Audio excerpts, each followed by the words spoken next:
હું મારી તબિયત ઠીક નથી, मुझे बुखार है तो इसलिए प्लीज શું બોલે છે? હા, વારંવાર તારી તબિયત ખરાબ થઈ જાય છે. આજે તને દેખાડ દો કેવી રીતે તબિયત ખરાબ છે. छोड़ो प्लीज, प्लीज मुझे छोड़ो प्लीज, मुझे जावा दे. અરે ચૂપ. दुनिया जीतने की चाह हर किसी को होती है, पर बहुत कम लोग ये जान पाते हैं कि अगर हम अपने माँ बाप को, अपनों को जीत ले तो जिंदगी में कुछ भी जीतना मुश्किल नहीं है.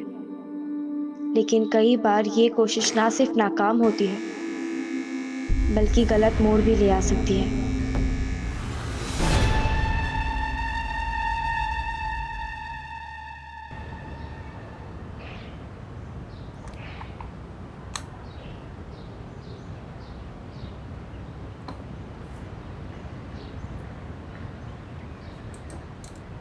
ध्वनि, क्या હતી તું? 1 ઘંટા हो गया ना स्कूल छूट के. मम्मी કેટલો વરસાદ હતો, सब जगह पानी भर गया है. अच्छा, पड़ोस के बच्चे तो सारे आ गए घर पे. तू बारिश में खेल रही थी ना, इसी खिलवाड़ की वजह से फेल हो गई गणित में. मोड़ू सुजुआ छे, तेरी क्लास के जीनल ने पूरे मोहल्ले में ढिंडोरा पीट दिया है. तेरे पप्पा को भी पता चल गया होगा, आ रहे होंगे अभी. नहीं मम्मी, आपको तो पता है ना, एग्जाम के दिन मुझे 104 बुखार था, एना माटे मारू पेपर सारू नतु गयो. आप पप्पा को बोल देना प्लीज. आ बात मने नहीं, तारा पप्पा ने समझाओ. लेकिन मम्मी,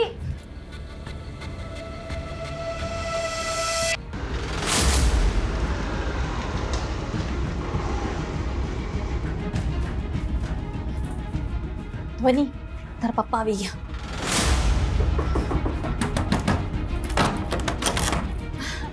आपके लिए चाय बना दूं गरमा गर्म, या फिर सीधा खाना खाओगे आप? ધ્વનિ ક્યાં છે? ધ્વનિ ક્યાં છે? ધ્વનિ, मम्मी मैं बहुत बुरी हूँ ना, मेरे वजह से पापा ने आपको भी चिल्लाया.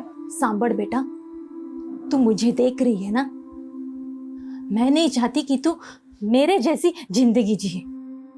तने खबर छे, मैं नर्स बनना चाहती थी. देख क्या बनकर रह गई. ध्वनि, एक ही तरीका है अपनी जिंदगी को संवारने का. खूब मन लगाकर पढ़ाई कर, कुछ बन जा, अपने पैरों पर खड़ी हो जा और फिर अपनी जिंदगी अपनी तरीके से जी. समझ रही है ना बेटा? आराम से.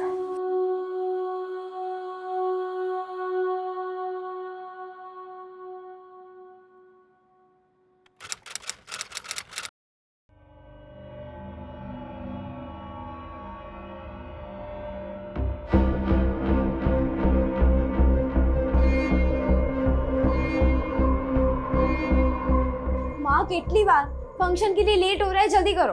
अरे हाँ हाँ, मैं रेडी हो रही हूँ, तू भी जल्दी रेडी हो जा. मैं नानी को बोलती हूँ. अरे હું પણ રેડી જ છું બાબા. तो सब रेडी है तो फिर निकलते हैं ना.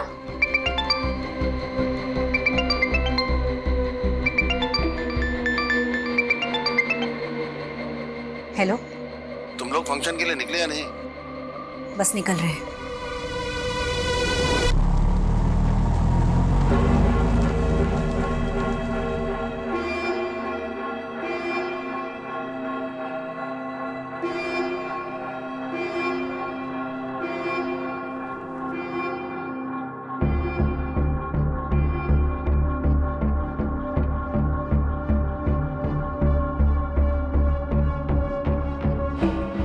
माँ, मैं भी डांस कर लूँ छेली वक्त. अच्छी खबर नहीं कब डांस करने मिलेगा.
ध्वनि,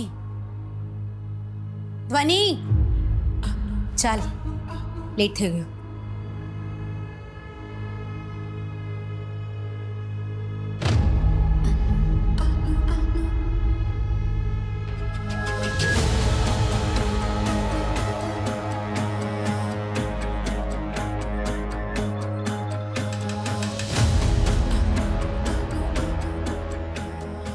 अपना ध्यान रखना हो. आप भी ना तने बहुत मिस करीस. प्लीज मेरे को छोड़ के मत जाओ ना. ऐसा मत कर बेटा. तुझे पता है कि इतनी हिम्मत से ये फैसला लिया है. खबर नहीं હું તારા વગર કેવી રીતે રહીશ. हाँ हाँ बराबर છે. તું સારા પ્યાર બેટી पे લૂંટા દે. हाँ तो तारे માટે કાઈ નથી. हाँ छोड़ दूंगी तेरे को. ठेका नहीं ले रखा है मैंने तेरा. माँ कैसी माँ? क्या किया है तूने मेरे लिए? अपना रिश्ता ना एक समझौता है, उससे ज्यादा कुछ नहीं. और वो भी ना आज खत्म हो जाएगा. इसके बाद तुम मरे जिए मेरे को कोई फर्क नहीं पड़ता. और आज પછી તમારો રસ્તો અલગ, મારો રસ્તો અલગ. બસ હવે આજ સાંભળવાનું બાકી હતું. अब क्या बचा है जीने में? उसे तो मरना ही अच्छा है. धनी बेटा, હું ભગવાનને તારા માટે પ્રાર્થના કરીશ. सब ठीक हो जाएगा. आज के बाद हम कभी नहीं मिलेंगे. आओ जो.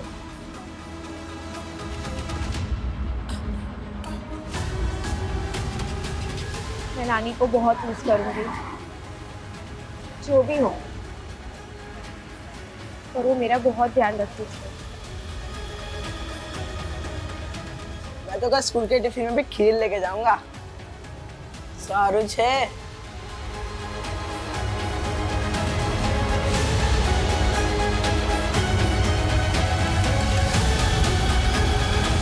आ जाओ. तारा माटे वो फंक्शन में से ना थोड़ी सी बचा ली. तुझे पसंद है ना? खा लेना. अच्छा सुन, टाइम हो गया, मैं निकलती. मम्मी આટલો બધો પ્રેમ કરે છે, मुझे छोड़ के क्यों जा रही हो? फैसला बदला भी तो जा सकता है. नहीं वो लेट થઈ ગઈ છે, तो अपना ध्यान रखना. मैं निकलती हूँ.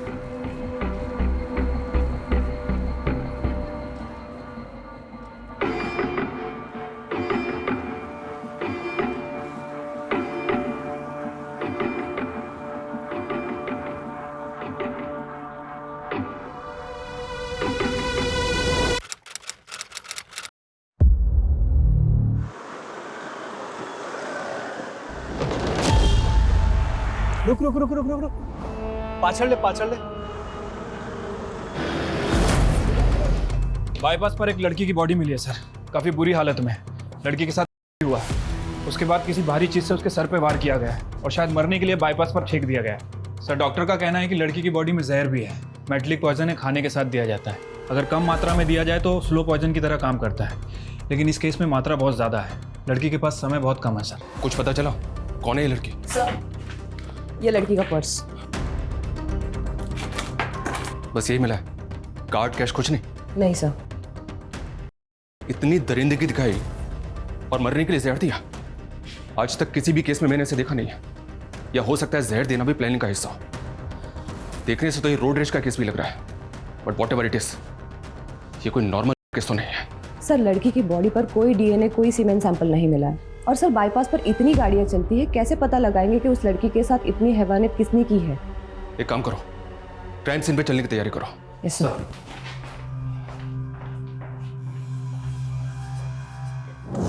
मेरी गट फीलिंग और जुर्म के तरीके को देखकर कह सकता हूं कि हमारी एक नहीं कई रातें काली होने वाली हैं. लड़की की पहचान सबसे बड़ा चैलेंज होगा. वो खुद कुछ बता पाएगी इसके आसार तो ना के बराबर है. पर क्या वो वाकई में इंसान होगा जिसने इस लड़की के साथ इस तरह के जुर्म की कल्पना की होगी?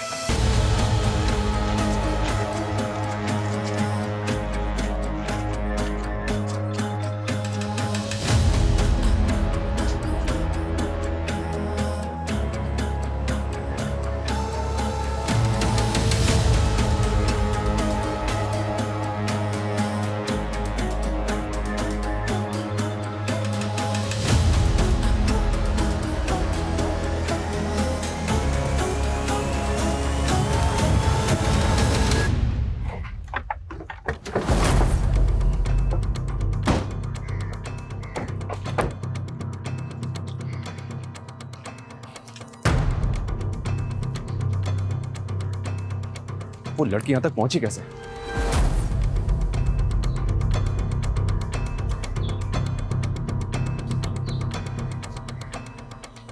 ए सुनो, तुम रोज इसी जगह खड़े होते हो? किसी एक जगह पे तो नहीं रहता हूँ साहब, पूरे एरिया में घूमते रहता हूँ। क्यों, क्या हुआ? कल एक 20-22 साल की लड़की को देखा था यहाँ तूने, कुछ पता उसके बारे में? कल तो मैं इस तरफ नहीं था साहब, वो उस तरफ था। एक ड्राइवर है साहब, वो मेरा रेगुलर कस्टमर है, वो बता रहा था कि उसने किसी लड़की को देखा। अभी कहाँ मिलेगा ये टैक्सी ड्राइवर? टैक्सी चलाता है साहब, ऐसे कैसे बता सकता हूँ मैं? तेरा रेगुलर कस्टमर है ना, उसका फोन नंबर, टैक्सी नंबर कुछ तो बता सकता है उसके बारे में? ऐसी भी कोई जान पहचान नहीं है सर, वो फ़ोन नंबर, टैक्सी का नंबर तो नहीं पता, पर साहब उसके गाड़ी पे ना एक लाल कलर का बाज का स्टिकर है सर। बाज का स्टिकर? हितेश, बाज के स्टिकर वाली, बिना बाज के स्टिकर वाली, बाईपास पे आने जाने वाली हर टैक्सी को अच्छी तरह से चेक करो। ये टैक्सी ड्राइवर मुझे किसी भी हालत में चाहिए। सर, मैं हमेशा तेरे साथ रहूंगी। याद तो बहुत आएगी मुझे तेरी। मम्मी, मैं आपके बिना नहीं रह सकती हूँ। जिंदगी की यही रीत है बेटा, लग्न पछी छोकरी ने सासरिये जाउच पड़े। इस फुटेज में तो ये लड़की बिल्कुल ठीक लग रही है, और इसके तकरीबन 2 घंटे के बाद ये बाईपास में मिली। इसका मतलब जो कुछ भी हुआ है इन्हीं 2 घंटों के बीच में हुआ है। हितेश, एक काम करो, ये टैक्सी ड्राइवर जहां भी मिले उठाओ इसे। साहब मुझे क्यों बुलाया, मैंने क्या किया है? उस दिन बाईपास रोड पे इसी लड़की को लेके गया था ना तू? हाँ साहब, हाँ तुम्हारो काम छे। जल्दी बोल, क्या किया उस लड़की के साथ? बोल। मैंने क्या किया है साहब? किया उसको जहर दिया और मरने के लिए बाईपास रोड पे फेंक दिया उसे, यह किया है तूने? नहीं साहब, मैंने कुछ नहीं किया, कसम से बोल रहा हूँ। मैंने इसको जनता कॉलोनी से बिठाया था और बाईपास रोड पे इसको सही सलामत उतार दिया था साहब। उतार दिया या फेंक दिया? साहब मैंने फेंका नहीं साहब, जब मैंने उसको उतारा तो वो सही सलामत थी साहब। वहाँ पे एक चाय वाला भी था, उसने सब कुछ देखा है, अब उससे पूछ लीजिए ना। चाय वाला? हाँ साहब, साइकिल पे चाय बेचता है वो।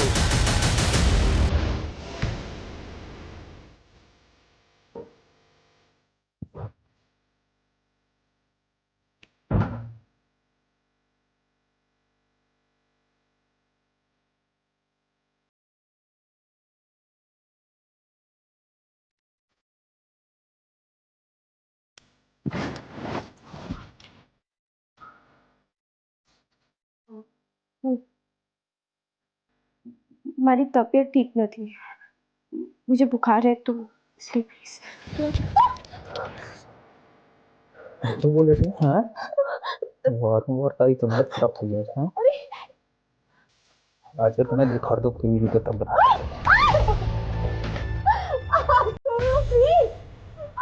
प्लीज मुझे छोड़ो, प्लीज मुझे जवा दे।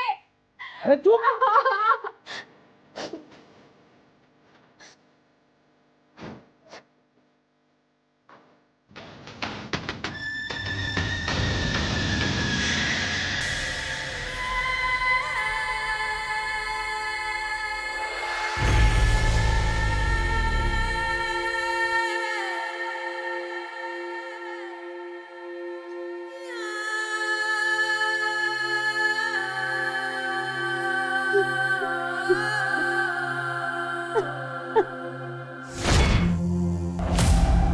सर, ये न्यूज़ देखी आपने? कल रात जनता कॉलोनी के घर में फंक्शन था और आज मातम मनाने वाला कोई भी नहीं बचा, क्योंकि किसी ने खाने में मेटालिक पॉइजन मिला दिया था, जिससे फैमिली के चारों लोग नींद में ही मारे गए। संगीत में आए 18 मेहमान अस्पताल में भर्ती। एक मिनट, उस लड़की ने भी टैक्सी इसी कॉलोनी से ली थी और उसकी बॉडी में भी यही जहर मिला है, तो पूरी पॉसिबिलिटीज है कि उसे भी जहर इसी फंक्शन में दिया गया।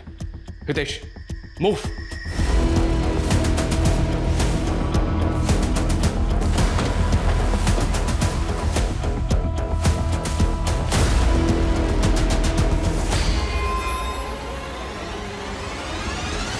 जिसने भी इन्हें जहर दिया वो दरिंदा है सर, बच्चों तक को नहीं छोड़ा।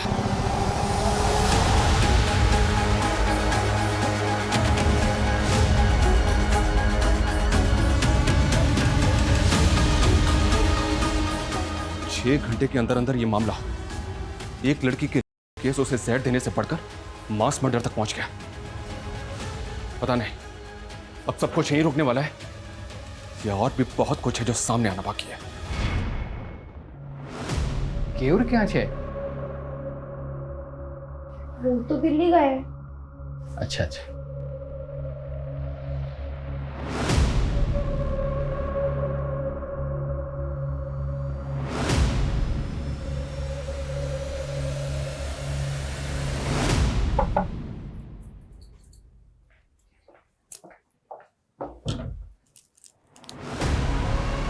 શું થયું? कुछ चाहिए था क्या? हाँ, मैंने तू जो ये क्या क्या क्या नहीं। તમે શું બોલો છો? चुप रहे और मुंह बंद रख। ये तो वही लड़की है और इसके साथ ये दो औरतें कौन है? सर ये मेहंदी है, ये उसकी बेटी है और ये उसकी माँ है। हमारी मैडम कुछ फंक्शन वगैरह होता था तो उनको मदद के लिए बुलाती थी। तीनों को? नहीं, सिर्फ मेहंदी को। इन दोनों को तो मैंने पहली बार देखा था। अच्छा, इसके अलावा कुछ अजीब नोटिस किया तुमने? हाँ, एक बात अजीब लगी मुझे। कल जब मैं किचन में गया तब मेहंदी खीर लगा रही थी। आंसू करे छे, खीर तो बनी हुई थी ना, ये क्या डाल रही हो ऊपर से? फ्लेवर है, खीर में अच्छा स्वाद आ जाएगा। देखना सब हाथ चाट चाट के खाएंगे। इसका मतलब है उस खीर में ही जहर था सर, जिसे खाकर आधे लोग मर गए और आधे लोग हॉस्पिटल में हैं। उस औरत ने अपनी बेटी को भी जहर दे दिया और उस लड़की को भी। एक मिनट, इसका मतलब उस परिवार के अलावा वो 18 लोग भी अपनी जान से हाथ धोने वाले हैं? डॉक्टर्स का भी यही कहना है सर।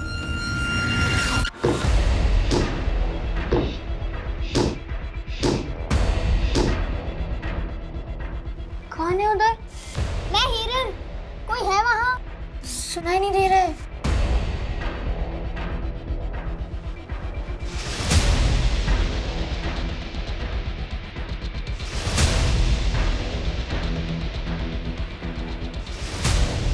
एक मिनट, तुम्हारे पास पेपर का ग्लास है? क्या? पेपर का ग्लास।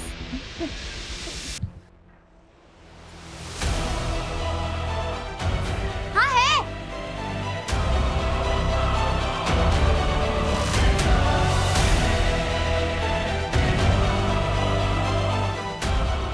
फोल्ड करो और ये धागा उसमें डाल के गांठ लगा दो। हेलो, मेरा नाम मेहंदी है। तुम्हारा क्या नाम है? हिरल।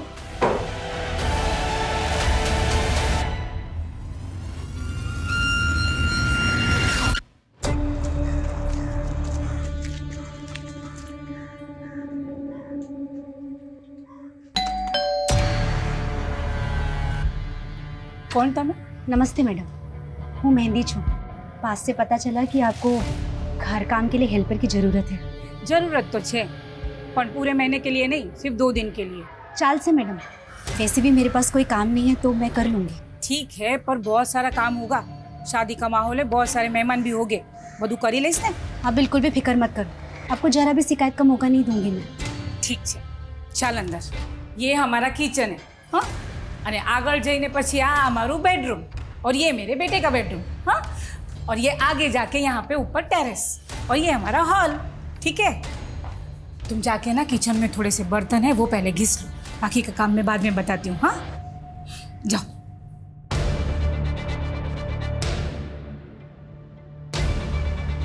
डार्लिंग, आजू बाजू જોઈ તો લો। हाँ कई बात नहीं, 1 કલાકમાં આવું જો। બાય।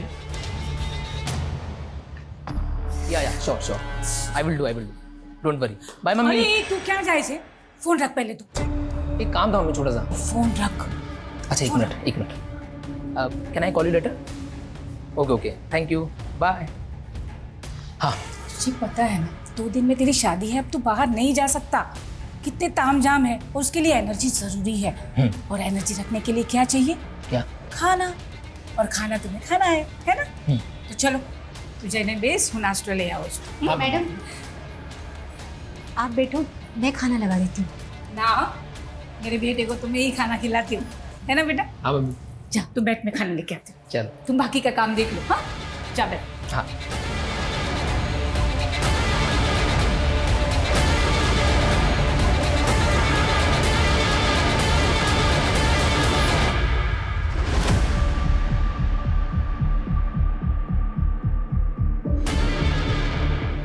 हाँ सर, काले जोजू हतू, ये दोनों यहीं बस स्टॉप पर बैठे थे। ये यहाँ से कहाँ गई कुछ पता है? सर ये तो नहीं पता, क्योंकि मेरी बस आई जब तक दोनों यहीं थे, उसके बाद मैं निकल गया। ये नानी भी थी इनके साथ? सर इनको तो नहीं देखा, बस वो दोनों ही थे।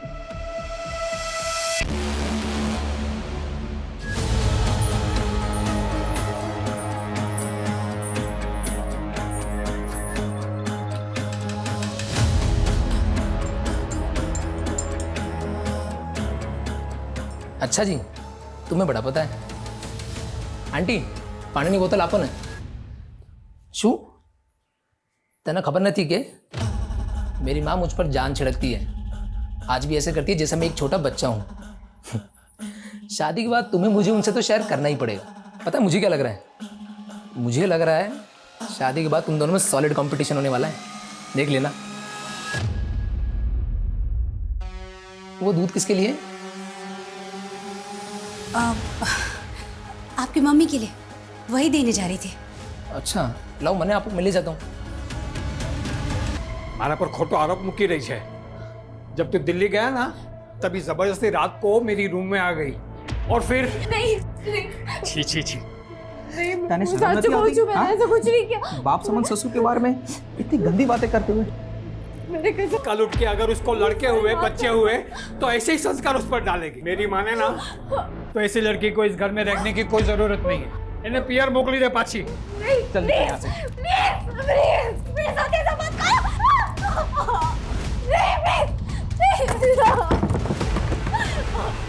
प्लीज दरवाजा खोलो प्लीज।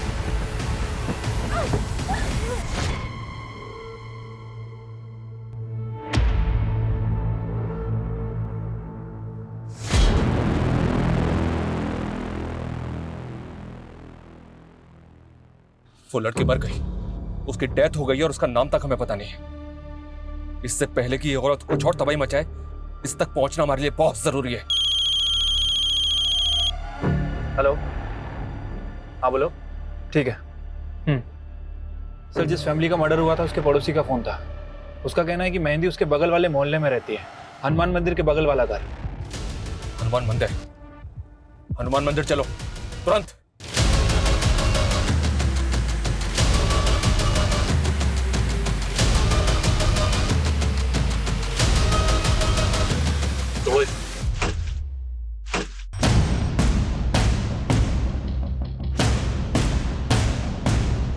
घर को अच्छी तरह से सर्च करो, देखो कहीं कुछ मिलता है क्या।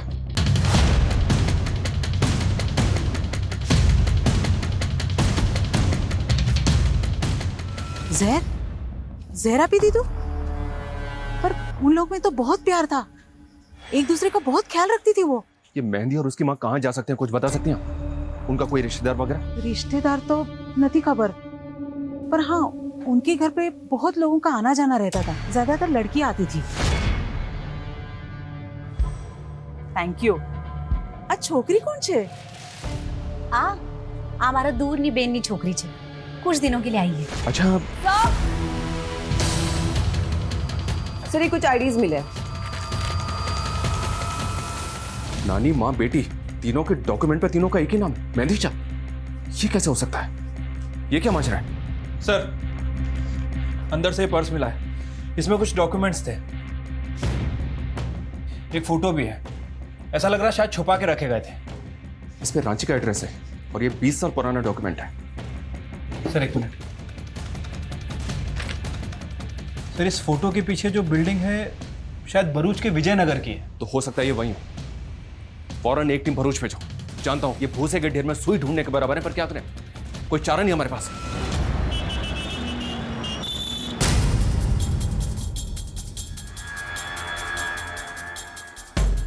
एक मिनट सुनना, इसको देखा है तुमने?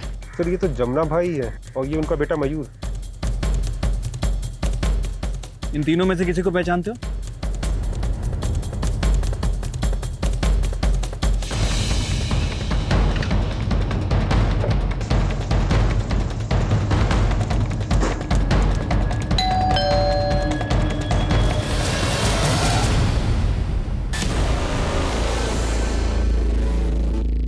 तू डर मत, मुझे कुछ नहीं हुआ है। बस थोड़ी चोट लग गई है। मैंने सब सुना, कोई तुझे मार रहा था और तू रो रही थी। सच बता, क्या हुआ? तुझे अभी 2 ही महीने हुए हैं, तुझे सब समझ में आ जाएगा। एक बात बता, तूने टैटू बनवा दिया क्या? टैटू? कहा? किसने? मैंने कोई टैटू नहीं बनवाया। नहीं बनवाया है ना? बनाना ही पड़ेगा। हेलो हेलो, क्या हुआ?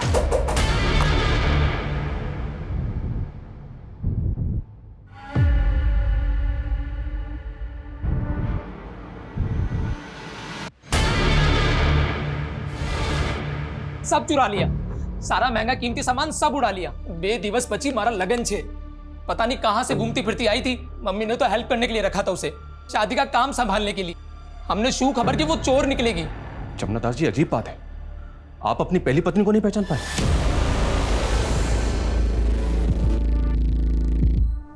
हाँ तो अपरा छे। अपरा, जो कुछ देर पहले तक आपके घर में थी। सर, मैं एनी तरफ जोयू पण नहीं थी, और मैं उसकी तरफ क्यों देखता? ये 3 साल का था तब वो हम सब लोग को छोड़कर चली गई। छोड़कर चली गई थी मतलब? 20 वर्ष पहला इसी घर में चोरी कर कर वो कमीने आसिफ के साथ दुबई भाग गई। आसिफ कौन? उसका बॉस। अपरा ने मुझे ये बोलकर ही उससे मिलवाया था कि वो उसकी नौकरी लगाने वाला है। मगर सच बताऊं सर, वो दोनों का लफड़ा था, लफड़ा। दुबई जाने के बाद उसने मुझे चिट्ठी भेजी कि मैं घर छोड़कर जा रही हूं, मुझे ढूंढने की कोशिश मत करना। विदेश, आसपास के एरिया के जितने भी सीसीटीवी है सबको अच्छी तरह से चेक करो। देखो वो किधर गई है या फिर कहां जा सकती है। हमारे पास टाइम बिल्कुल भी नहीं है। पता नहीं अब वो और क्या प्लान बना के निकली यहाँ से। इससे पहले कि वो कुछ और करे, हमें उसे रोकना होगा तुरंत। हेलो, ठीक है, लॉकअप में डालो उसे। सर, वो चाय वाला पकड़ा गया। इनको क्यों लेके आए मैडम? चल बोल, जल्दी बोल, उस रात लड़की के साथ तूने क्या किया? तो मैंने कुछ नहीं किया सब। ये ऐसे नहीं मानेगा। इसकी 2-4 हड्डियां तोड़ो, उसके बाद ये बोलेगा। बता दो सब, बता दो। तेरी जान से भी ज्यादा प्यार करता हूं मैं तुझसे। तेरे सिवा कोई दिखता ही नहीं है मुझे। सुनना, एक कस्टमर आया, मैं बाद में बात करूं?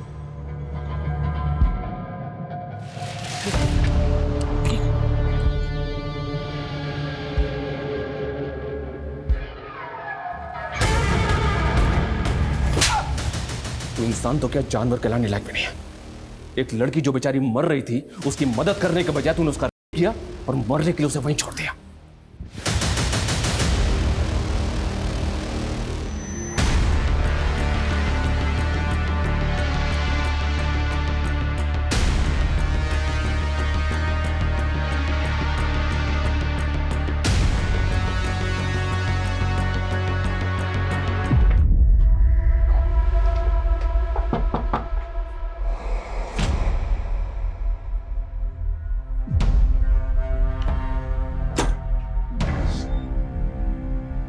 ये ध्वनि का घर है?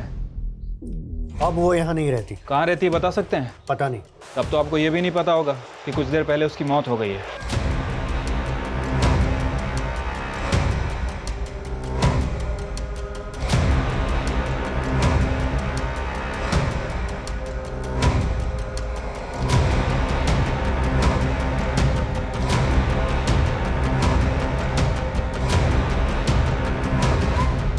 मैं मारी ध्वनि ने। आपकी वजह से उसकी मौत हुई मतलब? 4 साल पहले वो यहाँ आई थी, जब उसके ससुराल वालों ने उसे घर से निकाल दिया था। मैंने बड़ी खबर थी कि उसके ससुराल में उसके साथ क्या हो रहा था। उसकी मम्मी ने बताया था मुझे। ध्वनि ने फोन आए, वो तो बहुत रो रही थी। वो उसके साथ जबरदस्ती हो रही है, हो रहा है उसका। क्या फालतू बात कर रही है? अब पति के साथ सोने को भी तुम माँ बेटी बोलोगी? नहीं नहीं, पति नहीं,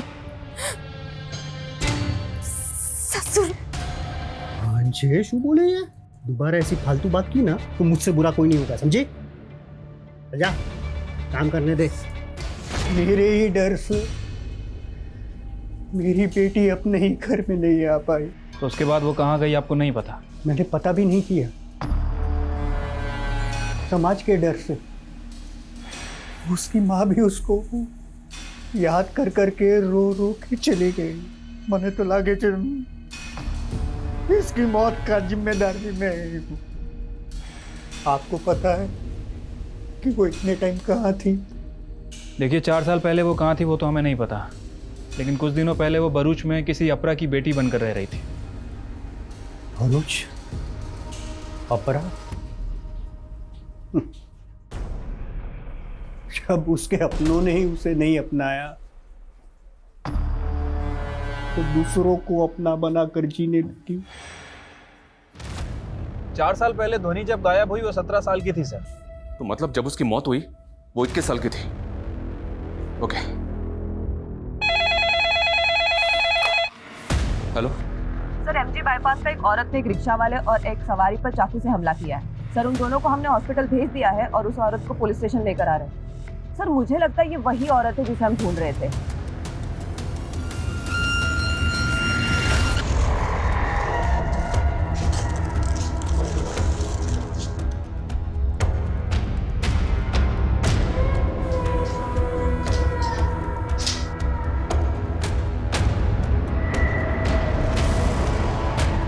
अपना बहन, इरादा क्या है तुम्हारा?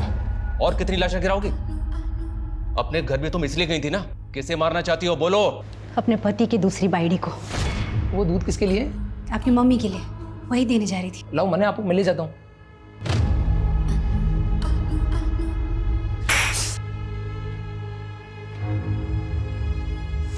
पर मारा नहीं, सिर्फ चोरी की। क्यों? क्योंकि मेरा पति और मेरा बेटा उसके साथ खुश है। मयूर उसे ही अपनी माँ मानता है। उसे तो शायद पता भी नहीं कि मैं उसकी माँ हूं। अभी मुझे सीधी तरह से ये बताओ, क्यों कर रही हो ये सब? खत्म कर देना चाहती हूँ हर उस चीज को, हर उस इंसान को जिसने मेरी जिंदगी बर्बाद की। त्यारस मैंने शांति मठ से। पर तुम तो अपनी मर्जी से गई थी ना, चिट्ठी भी भेजी थी तुमने। चिट्ठी मैंने नहीं, आसिफ ने भेजी थी, ताकि जमुना कभी मुझे ढूंढे ही ना। मैं जमुना की वजह से इस नरक में गिरी। अने जमुना ये शू करियो? नकली चिट्ठी पे भरोसा कर लिया। मतलब? जमुना की कमाई कुछ खास नहीं चल रही थी, हमें पैसे की जरूरत थी, तो मैं नौकरी के लिए निकली। मेरा बेटा छोटा है तो मैं वो फुल टाइम जॉब नहीं कर पाऊंगी। पार्ट टाइम जॉब रहेगा ना तो वो मैं कर लूंगी। जमुना, मैं ना बहुत लकी हूँ जो आसिफ जैसा बॉस मिला। 6 महीने हो गए लेकिन जॉब में कोई भी प्रॉब्लम नहीं है बोलो, और बहुत ध्यान रखता है। मुझे तो लगता है ना हमारी लाइफ एकदम अच्छी हो जाएगी। अपरा दुबई का एक काम आया है, 1 वीक की ट्रिप है, वही फैमिली फंक्शन मैनेज करना है। तुम खूबसूरत हो, अच्छे मैनर्स हैं, अच्छे पैसे भी मिलेंगे। बताओ, जाओगी? पैसे की बहुत जरूरत थी। मैं उसके साथ दुबई चली गई। वहां जाके पता चला कि खेल कुछ हो रही है। मुझसे मेरा पासपोर्ट छीन लिया और मुझे बेच दिया। तो तुम वापस इंडिया कैसे आई? जब मैं किसी काम की नहीं रही तो आसिफ ने मुझे वापस बुला लिया। क्यों? तुम वापस अपने घर भी जा सकती थी ना, क्यों नहीं गई? आसिफ मेरे वीडियोस बनाता था और मुझे ब्लैकमेल करता। रोटली, घर यानी कपड़ा देकर मुझे बच्चियों को तैयार कराने के काम में लगा दिया। बच्चियों को तैयार करना मतलब? कौन बच्चियां? किस लिए? गरीब मजबूर बच्चियां जिन्हें वो फुटपाथ से उठा था, और उनके माँ बाप को सपने दिखाता कि उन बच्चियों को पढ़ाएगा, लिखाएगा और बड़ा करके उनका लगन करवाएगा। तुम उन बच्चियों के साथ क्या करती थी? सिर्फ मैं नहीं, फाल्गुनी भी यही काम करती। हम नए नए मोहल्ले में घर लेते, उन बच्चियों को रहना सहना, ठीक से बात करना सिखाते थे। उसके बाद बाबा उन बच्चियों को अमीर पार्टियों में, अमीर घरों में काम के नाम पे धंधे के लिए भेजता। उन बच्चियों की भी वैसी ही वीडियोस बनाता ताकि वो बच्चियां भी काम छोड़कर कहीं भाग न सके।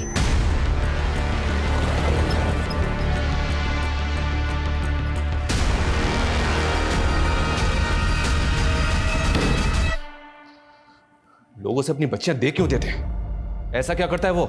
मजबूर गरीब बच्चियों का फायदा उठाता, उनका मसीहा बनकर जाता। वो मासूम बच्चियां उसे बाबा कहकर बुलाती। ऐसा टैटू तो हमने उस बच्ची ध्वनि के मां पर भी देखा था। वो उसका क्यूआर कोड था। हाँ। और तुम 3 औरतों के डॉक्यूमेंट्स मेहंदी नाम से ही क्यों थे? वो हर बच्ची का नाम मेहंदी ही रखता, ताकि अगर कोई कभी पकड़ा जाए तो उसकी असली पहचान सामने ना आ सके। इतना सब कुछ जानती थी तुम उसके बारे में, पुलिस के पास आना चाहिए था ना तुम्हें। हटलू सरल न थे, वो बहुत बड़ा आदमी है। जब ध्वनि आई तो हमें लगा कि यही हमारा परिवार है। फिर हमने सोचा कि बाबा के चंगुल से आजाद हो जाएंगे, भाग जाएंगे यहाँ से। बस હવે બહુ થઈ ગયું, अब हम अपनी किस्मत खुद लिखेंगे। तो तुम भागी क्यों नहीं? भागी तो थे। सबसे पहले ध्वनि गई थी, लेकिन उसे पता चला कि उसकी माँ मर गई है और उसका बाप उसे कभी नहीं अपनाएगा। उसके पास रहने के लिए जगह नहीं थी, तो उसने बाबा के पास वापस आने का फैसला किया। उस फंक्शन में तुम तीनों औरतें साथ में गई, तो तुम तीनों वहां से भागी कब? फंक्शन के बाद ही अलग होने का प्लान था। इस फंक्शन में तुमने लोगों को जहर दिया था ना, उसमें वो लड़की भी थी जिसे तुम अपनी बेटी मानती थी, उसे भी। मैं नहीं चाहती थी कि वो उस नरक में वापस जाए। बाबा के फायदे के लिए वो रोज मरे, इससे अच्छा तो एक बार में मर के मुक्ति पा जाए। इसीलिए मैंने उससे मुक्त कर दिया। लोग जिन्हें तुमने मारा उनमें 2 बच्चे भी थे, उन्हें क्यों मारा? कोई मासूम नहीं था। बाबा के बाद बच्चियों के खरीद फरोख्त में ये परिवार सबसे आगे था। उस घर के हर आदमी ने मेरा किया है। मैंने सोच लिया था जब भी मौका मिलेगा ना, मैं सबको खत्म कर दूंगी। तुम्हें पता है, उस परिवार के अलावा भी तुमने 18 लोगों की जान ली। ज्यादा भी होते ना तो फर्क नहीं पड़ता। कभी किसी ने मेरा दुख सुना, और गेहूं के साथ ना घुन भी पिसता है, वही हुआ। अगर वो परिवार जिंदा रहता ना तो पता नहीं कितनी बच्चियों की जिंदगी बर्बाद होती। आज तारीख सोचिए, 12 जुलाई। क्यों? बचा लीजिए, उन बच्चियों को बचा लीजिए। किन बच्चियों को बचाने? किसकी बात कर रही हो तुम? मेहंदी और हिरन 10 साल की बच्ची हैं। बाबा उन्हें पाकिस्तान गुजरात बॉर्डर पर बेचने वाला है। हेलो, बिना पेमेंट हुए माल बॉर्डर नहीं पहुंचेगा। उसका नंबर है तुम्हारे पास? हाँ। हितेश, उसका नंबर नोट करो और पता करो कि इसके बाबा की करंट लोकेशन क्या है। Move fast.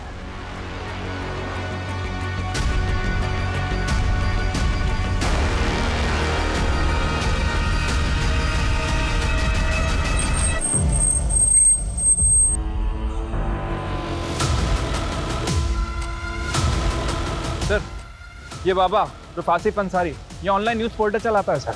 व्हाट? ये बाबा एक जर्नलिस्ट है? हाँ सर, और काफी बड़े बड़े लोगों में इसकी पहचान भी है, गुजरात पाकिस्तान बॉर्डर पर भी। मतलब बॉर्डर पे बच्चों की तस्करी हो रही होगी। हितेश, लोकल पुलिस को इन्फॉर्म करो तुरंत।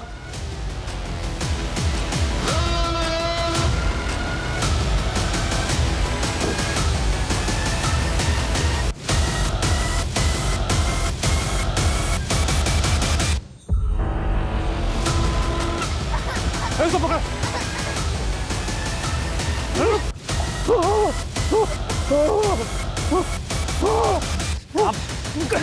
कहाँ भाग रहा है? बच्चों को लेके जाएगा? चल चल।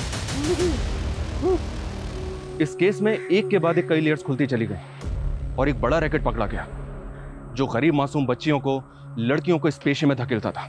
यह केस इस ओर भी इशारा करता है कि एक इंसान, एक नागरिक के रूप में हमें बेहद सतर्क रहना होगा, क्योंकि अच्छी जिंदगी का सपना दिखाकर कईयों की जिंदगी उजाड़ देने का प्लान बनाए कई आसिफ हमारे इर्द गिर्द ही घूम रहे हैं। याद रखिए, इस मतलबी दुनिया में बिना स्वार्थ के कोई किसी का भला नहीं करता। There are no free lunches. जय हिंद।